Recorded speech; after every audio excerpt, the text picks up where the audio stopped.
Saya ingin bertanya nih Pak, tahukah Bapak ini sebagai Dirjen Perhubungan ini zero odol di Indonesia ini dimulai tahun berapa Pak? Ini saya bertanya bukan untuk menjatuhkan ini Pak. Iya. Sejauh mana sampai mengerti zero odol ini dimulai di Indonesia ini pada tahun berapa? Monggo Pak. Ya, nanti saja. Ya, gitu ya. Satu pertanyaan satu. Pertanyaan kedua saya. Terkait apa yang kami lakukan ini, memang kami tidak melakukan aksi massa secara besar. Kami membawa perwakilan-perwakilan daerah, dan Bapak perlu tahu Indonesia ini bukan Jakarta, bukan Jawa Tengah, Jawa Timur, Jawa Barat. Indonesia ini luas. Siapa yang berani menjamin keselamatan kami ketika kami berjalan ke luar daerah? Saya bukan sombong Pak. 29 provinsi se-Indonesia pernah saya minum airnya karena saya membawa truk dari Lampung sampai keliling Indonesia ini. Saya tahu betul itu aturan, saya tahu betul ceritanya, saya tahu kenakalan oknumnya. Jadi pertanyaan saya di sini, teman-teman jangan bertanya dulu nih, tapi segmen saya ini bukan untuk menjatuhkan Pak. Sejauh mana jenengan mengerti odol itu dimulai di Indonesia? Jangan tanya dulu biar Bapak jawab. Ini perdebatan ringan Pak. Ya, saya pengen tahu nih. Ya. Setelah sampean tahu, kenapa itu dilanggar? Itu monggo. Ya, odol ini sudah yang saya tahu ya. Itu yang sudah, sampean tahu ya Pak ya? Ya, program Oke. odol sudah terus berjalan sampai 2023. Iya, akhirnya betul. dihentikan, ya kan? Dihentikan. Sekarang 2025 ya, ini ada kembali program odol, program dimensi overload. Berarti Bapak tahunnya 2016 ya? Ya. Sedikit saya jabarkan Pak. Ya. Tahun 2002 dimulainya rusaknya industri logistik, itu masuknya kendaraan dari Singapura, mobil-mobil bekas itu Pak. Dengan dimensi engkel itu 8 meter, dengan tronton itu 11 meter. Saya pelaku Pak, saya mengemudi dari kecil nih, saya tahu bener nih. Makanya ini saya bukan menjatuhkan Pak. Sekedar sampai tahu, odol ini dimulai tahun 2002. Mulai masuknya kendaraan Singapura yang bernama build up dengan panjang 8 meter. Ini kita bicara engkel aja Puso Pak ya, karena saya pengendara Puso ya. Kenapa aturan odol itu atau undang-undang lalu lintas itu dibuat 22 tahun 2009? Benar nggak Pak? Benar nggak? Pelaku odol ini dijalankan karena keluarnya produk ukuran 1000 dengan ban kawat 16, bahkan sekarang ini keluar 18 ply. Bapak tahu berapa 16 ply itu bisa overload berapa persen? 18 ply ini berapa persen? Ini perlu sampean tahu nih. Sekali lagi saya tidak ingin menjatuhkan, tapi sampean perlu ngerti. Odol ini permasalahan bangsa, Pak. Nih ya, saya ini nggak mau di sana ribut. Tanya nih bapak-bapak semua ini, saya nggak pernah menemukan statement apa-apa. Tapi ini bentuk ambisi saya atau amarah saya ini, Pak. Ketika kami tidak ditemukan titik temu di hari ini, ya Pak, ini saya tegaskan nih. Saya akan yakinkan gelombang se-Indonesia ini terkait logistik akan bergejolak di ini. Saya cuma ketemu menterinya. Ini Bapak Dirjen, berarti menguasai semuanya. Sampai overload aja tidak tahu dimulai Indonesia berapa. Kalau dimulai lalu 2016, 2009 ini tidak mungkin terbitkan itu, Pak. Ya, artinya program Pak. Nah, Program. itu artinya Ya, karena itu program bola panas yang dibuat ini, kenapa pengemudi dijadikan tumbal, Pak? Kenapa pengemudi dijadikan tumbal? Kenapa pernyataan pemerintah ini negara rugi 4,3 triliun? Sampai saya tanya, berapa hasil tilang dari 307 per tahun yang didapatkan oleh negara dari kami? Berapa per hari 307 itu dibayar oleh pengemudi? Sampai tidak bisa jawab, Pak. Ini permasalahan bangsa, Pak. Mari duduk bersama di sini, Pak. Kita dikasih jarak situ tuh, ini meja sampai nih. Ini meja saya, jauh. Kita ini nggak akan kriminal. Mungkin dalam emosi saya ya, sebagai manusia yang terzolimi dari 2014 nih, Pak. Ini saya kalau mau nangis nih saya ini. Dari 2014 saya berjuang tentang pengemudi. Meminta negara ini menghadirkan kami pengemudi dari 29 provinsi waktu itu. Tidak pernah menanggapi negara ini. Sampai terjadi hari ini, dan saya pastikan ya Pak ya, jika zero odol ini tetap melibatkan pengemudi sebagai pelaku tindak pidana, saya pastikan gelombang besar pengemudi ini akan terjadi. Itu statement saya Pak. Saya tidak mau banyak ngomong. Silahkan, kalau mau ada yang tanya lain, itulah poinnya. Saya pernah deklarasi untuk mendukung zero odol 2023. Waktu itu dirjennya sama Pak Budi. Alhamdulillah saya nyambung sama beliau.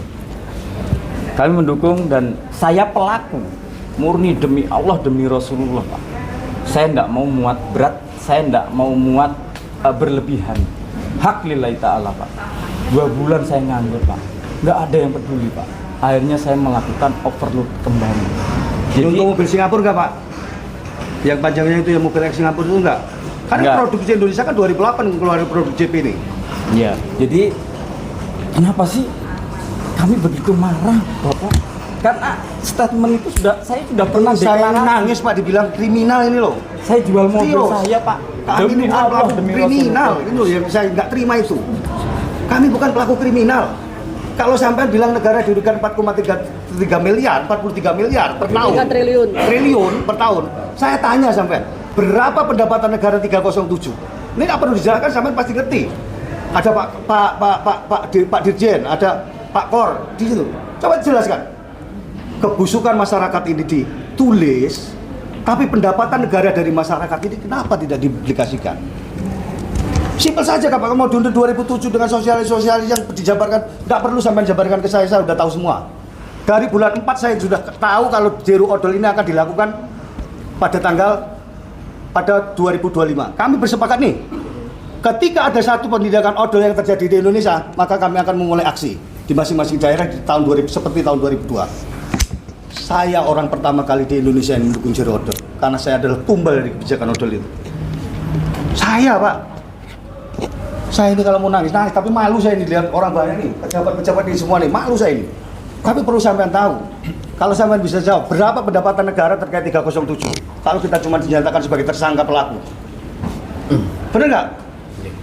Harus komplek dong. Jangan kami aja yang didoktrin sebagai pelaku. Jangan kami dijadikan tersangka. Siapa yang mengizinkan masuk kendaraan ex Singapura itu masuk ke Indonesia tahun 2002 sampai melonjak di tahun 2006? Akhirnya Indonesia mengeluarkan produk lokal, Indonesia tidak mampu bersaing dengan pasar, mengeluarkan produk JP tahun 2008. Perlu sampai ingat nih.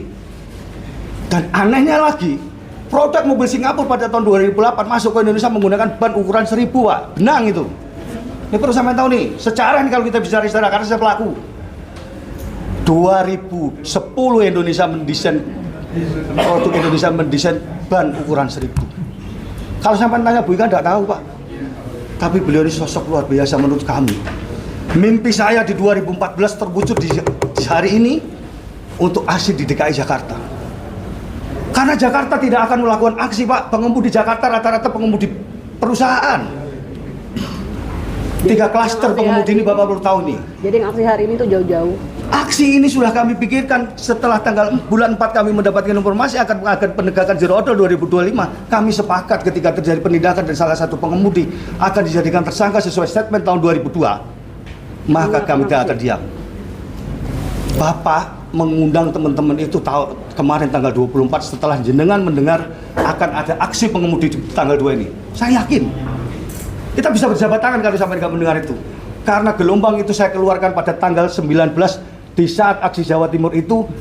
Apa yang sampean sampaikan ini saya terima dengan baik dan saya akan bawa ke pusat. Itu angin surga dari 2016 Pak.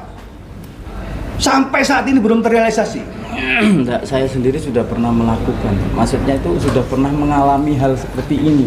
Kenapa sih kami ngotot? Jangan Dan kami kamu, ingin Pak, berharap jangan Mbak. keputusan yang kemarin tanggal 24 benar diputuskan, Pak. Artinya ada jaminan kami. Ya, tanggal 24 selebaran itu memang benar putusan yang Saya bisa sepakat, diedarkan dan saya bisa sepakat. dipertanggungjawabkan Pak. Kami sepakat. Di angka 2 itu kan kami baca itu ketika kendaraan itu melewati ataupun membahayakan, benar nggak? Di angka 2-nya itu Pak. Itu odol. Dianggap membahayakan. Ini dianggap membahayakan artinya bisa ditindak setiap saat karena dianggap membahayakan. Sedangkan narasi ataupun berita-berita ini pengemudi inilah yang pelaku odolnya. Loh, kami kalau tidak diperintah tidak jalan Pak. Benar nggak? Mungkin cerita saya ini Pak, cerita saya ini ya tidak pernah sampai dengar di tanggal 24 karena dia bukan pelaku, semuanya bukan seperti saya. Kami pelaku, Pak. Saya pelaku, Pak. Mungkin Jadi rusaknya bisa odol ini saya tahu. Izin Pak, saya tambahkan sedikit terkait permintaan kami evaluasi undang-undang atau regulasi zero odol. Mohon untuk dilibatkan para pihak, produsen, pemilik Saya barang, terakhir, Bu, jasa angkutan, ya. dan kami para sopir Pak. Iya, benar. Kenapa kami para sopir minta dilibatkan? Saya nggak sekolah Pak, tapi saya punya pengalaman di lapangan. Artinya pengalaman yang saya dapatkan di lapangan bisa melengkapi naskah akademik di dalam merujuk untuk mengevaluasi undang-undang zero odol.